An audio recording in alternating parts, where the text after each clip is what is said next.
Yes, Kenya. Tamu sana, tamu sana, tamu sana, yes, tamu sana. About 1 day ago, the Senate Speaker, Kenneth Lusaka, while speaking to the Standard newspaper, made some remarks that clearly indicates there is a problem in Kenya Kwanza Alliance.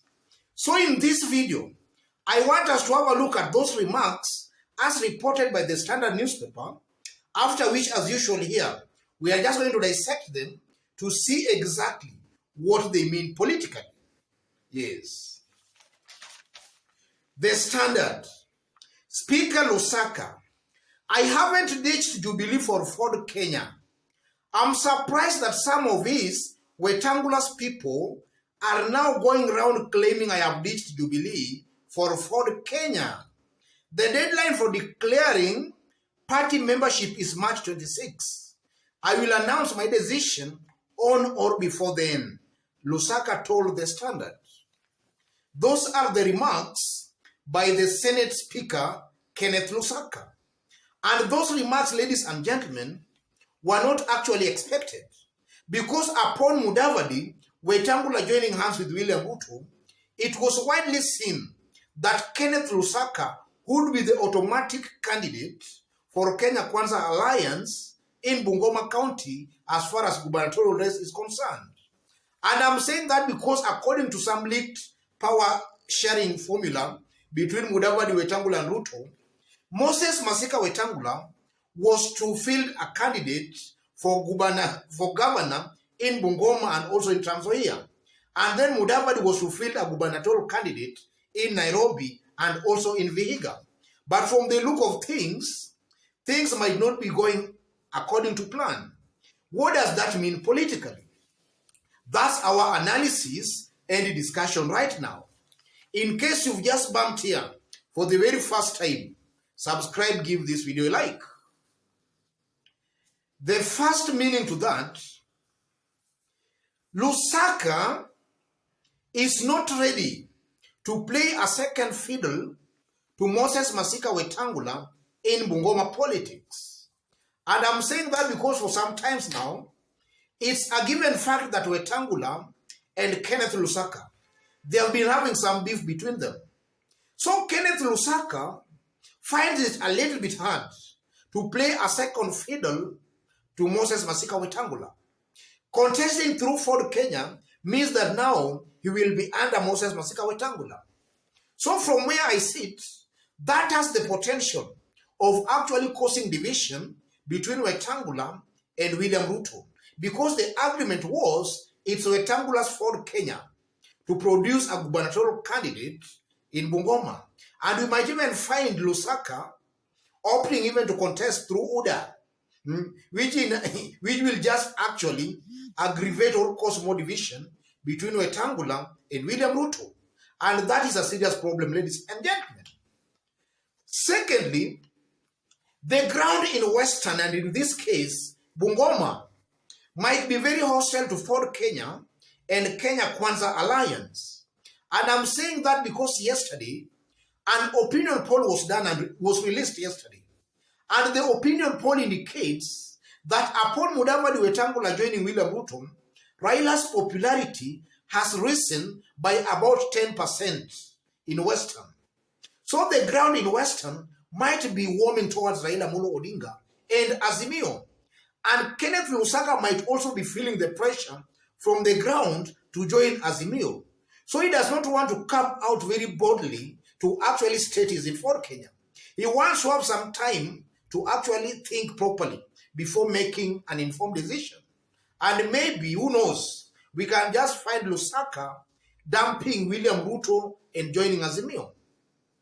And then the third point, from that kind of response, it's very clear that Kenneth Lusaka is still undecided whether to join Kenya, whether to join Azimio, or to still remain dilly-dallying in Kenya Kwanza Alliance. He is still weighing his option. He is still weighing his options. The reason being, he is not very sure if Ruto will form the next government. He wants to be part of the next government. Kenneth Lusaka, from where I sit, maybe is looking at things objectively and is seeing that William Ruto, as things are today, might not actually win presidential election. So it just means that Ruto will not form the government. And Kenneth Lusaka, maybe he wants to be part of the next government. So he's actually trying to position himself, to find himself in the next government, which is not actually seen in Kenya Kwanza Alliance. So there is still trouble for William Ruto and Wetangula in Bungoma. And then another point again, it's very clear that for the Kenya, and in this case Kenya Kwanza Alliance, they don't have strong candidates in Western. Because so far one candidate they have nominated, or rather one candidate that they want to nominate in Trans Nzoia, Chris Wamalwa, is finding it hard in Trans Nzoia. In fact, Chris Wamalwa is finding it hard convincing residents of Trans Nzoia that he can be their governor. George Natembeya is coming out as the person to beat in Trans Nzoia. George Natembeya is in Azimio. And I tend to believe that that hostile ground in Trans Nzoia might also be hostile in Bungoma.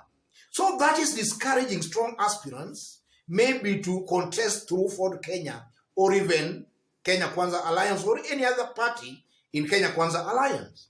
So it's very clear that Ford Kenya and Kenya Kwanza Alliance, they don't have strong candidates. So they are left with no option but to beg candidates to contest through their party or through their alliance.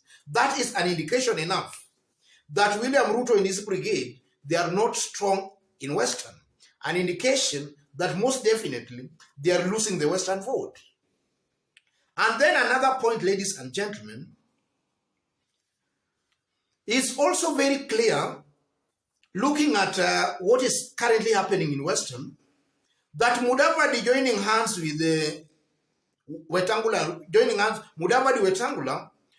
hands with William Ruto was actually a blunder.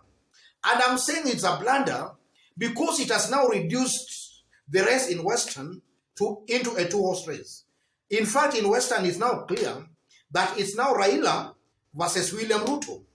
And it's very clear that if you give the Mulembe Nation two options, either to choose Raila or to choose William Ruto, a good majority will go for Raila Odinga. So I'm saying it was a blunder by Mudavadi joining William Ruto, because Mudavadi could have been of more use to William Ruto if actually he was on the presidential race. Because assuming Mudavadi was on the race, he could have confused some good majority, or rather some good Mulembe people, to actually support his bid and even vote for him. And in that case, he was just going to help in splitting the Mulembe vote. He was just going to deny Raila Odinga some good Mulembe votes. But upon Mudavadi joining hands with William Ruto, it's now a field day for Raila Odinga in Western. Even those who never wanted to vote for Raila in Western, those who were previously supporting Mudavadi, some of them, a good number or a good majority, can now opt into voting for Raila Odinga as opposed to William Ruto. So from where I sit, that was a big blunder for Musalia Mudavadi to join hands with William Ruto. And that was made yesterday through an opinion poll that was released yesterday. It was very clear that Raila's popularity has risen steadily since Musalia joined hands with William Ruto. So that was a blessing in disguise to Raila Odinga. Mudavadi joining Ruto was a blessing to Raila Odinga. So because of that, Western as a whole might be very hostile to Mudavadi and even William Ruto alliance. And that's why you are seeing the likes of Kenneth Lusaka. They don't want to actually pronounce themselves clearly that they're in Ford Kenya or that they're in Kenya Kwanza Alliance, because the ground might be hostile to that alliance. And Kenneth Lusaka, he wants to be in an alliance that can help him get elected as the governor. He does not want to waste time, waste his money. After it all, he's not going to be elected, and then also is not going to be part of the government. Otherwise, ladies and gentlemen, just as I did state when we were starting, in case you've just bumped here, and so far you have not yet subscribed, kindly subscribe, give this video a like. To our fans, our subscribers here, thank you, God bless you, God bless Kenya.